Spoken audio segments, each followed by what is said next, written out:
તો કેમ છો મારા ગુજરાતીઓ? મજામાં જશો તો સ્વાગત છે તમારું એક નવા વ્લોગની અંદર. અને આજે અમે જવાનો પ્લાન કર્યો છે કિલેશ્વર મહાદેવના મંદિરે, એટલે કે બરડા ડુંગરમાં. કેમ કે હમણાં 4-5 દિવસ ત્યાં ફૂલ વરસાદ હતો, એટલે અત્યારે ત્યાં લીલોતરી એટલે કે નેચરલ વાતાવરણ થઈ ગયું હશે. તો આજે હું, પૂનમ, આરવ અને મામાના છોકરા છે, મામા છે, બધા ફેમિલી સાથે કિલેશ્વર જવાનો પ્લાન કર્યો છે. તો વિડીયોમાં કન્ટિન્યુ રહેજો, કેમ કે ત્યાં મસ્ત નેચરલ વાતાવરણ હશે. તે બધું આપણે વિડીયોમાં કવર કરવાના છીએ, તો વિડીયોને લાસ્ટ સુધી જોજો. તો મિત્રો, ફાઇનલી આપણે આપણી 2 બંગડી વાળી ગાડી કાઢી અને નીકળી ગયા કિલેશ્વર જવા માટે. અને અહીંનું તમને લોકેશન બતાવી દઉં તો તમે જોઈ શકો છો, બહુ જ મસ્ત વાતાવરણ એટલે કે લીલુંછમ વાતાવરણ હતું. અને 2-4 દિવસ ત્યાં વરસાદ પણ હતો. તો અહીંયા નદી નાળા બધું ભરાઈ ગયેલું હતું, તમે અહીં જોઈ શકો છો. અને મિત્રો, તમે પણ કિલેશ્વર ગયા કે નહીં કમેન્ટમાં જરૂર જણાવજો. અને આ વાતાવરણ કેવું લાગ્યું એ પણ તમારે કમેન્ટમાં જરૂર જણાવવાનું છે. તો ફાઇનલી અત્યારે કિલેશ્વરનો જે પહેલો જે મેઇન રસ્તો છે તે આપણે ચડતા હતા, તમે જોઈ શકો છો. બધું નેચરલી વાતાવરણ હતું. અને મિત્રો, રસ્તામાં તડકો પણ નહોતો. આજે આખો દિવસ ઠંડુ વાતાવરણ હતું, નેચરલી વરસાદ જેવું હતું ને એટલે. અને મિત્રો, કિલેશ્વરમાં થોડુંક જ ચડતા તમને અહીંયા રજીસ્ટ્રેશન કરાવવું પડે. જો તમે અહીંયા આવો ને તો તમારે પહેલાં બાઇક અથવા કારનું રજીસ્ટ્રેશન કરાવવાનું હોય. રજીસ્ટ્રેશન તમે કરાવી લ્યો ને પછી જ તમને આગળ જવા દે. અને તમને ટાઈમ પણ આપી દે કે સાંજે 6 વાગ્યા પહેલાં પાછું નીકળી જવાનું. કેમ કે અહીંયા વન્યજીવો, પ્રાણી ઘણા બધા હોય છે રાતના. એટલે ટૂંકમાં અગાઉથી એ લોકો કહી દે કે ભાઈ 6 વાગ્યા પહેલાં તમે નીકળી જાજો. અને અહીંયા રસ્તો પણ કાચો હતો, કેમ કે પાકો રસ્તો તો અહીંયા ડુંગર ઉપર હોય ને, એટલે કાચા રસ્તે ધીમે ધીમે જતા હતા આપણે.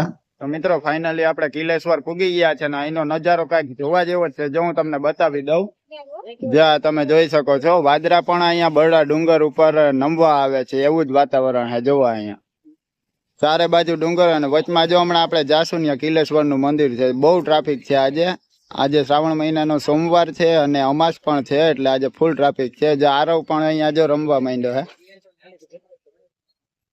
અને મિત્રો, ફૂલ ફેમિલી આપણે આવ્યા છે. જો અહીંયા તમને બતાવી દઉં, જાય રહ્યો કેવલ મામાનો છોકરો. હોય હાલો, હવે શું કરવાનું? ક્યાં અંદર નાવાનું ન તો આજે રજા છે. નાવું તો જો હે, નાવા હાટું આવ્યા એમ. અહીંયા ધનુ ને આરવ ને હું ધનુભાઈ નાવું ને અંદર જઈને ભરાઈ રહ્યા હાવ ને ધૂળ વાળા છે ને, વાળ ને થઈ ગયા. આમાં ફોટો પાડવાનું મન નથી થતું. જ્યાં અહીંયા મામા ને ઉભા, અહીંયા બધું ફૂલ ફેમિલી અહીં ભેગું આવ્યા છે. તો હવે આપણે મંદિર ની અંદર જાવ, તો બ્લોગ માં કન્ટિન્યુ થઈજો. તો હવે અહીંયા તમે જોઈ શકો છો કે મંદિરની અંદર તમે એન્ટર થાવ ને એટલે સૌથી પહેલા તમને આવું લોકેશન જોવા મળે.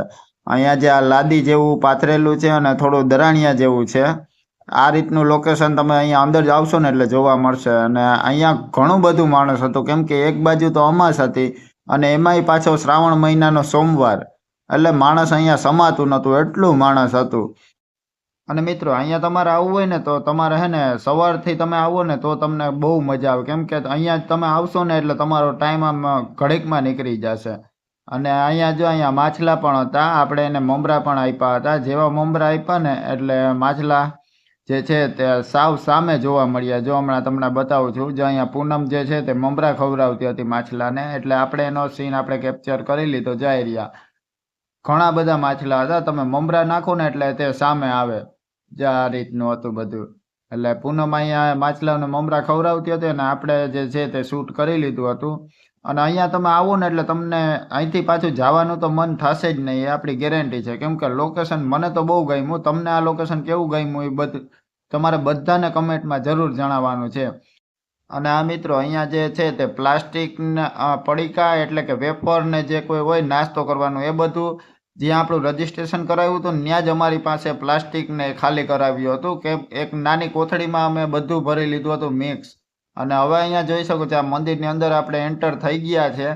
અને જઈ રહ્યો આ જીગર છે, એટલે કે માસાનો છોકરો છે, એનું નામ જીગર છે. અને અહીંયા અમે એન્ટર થઈ ગયા અને આ રહ્યું મંદિર.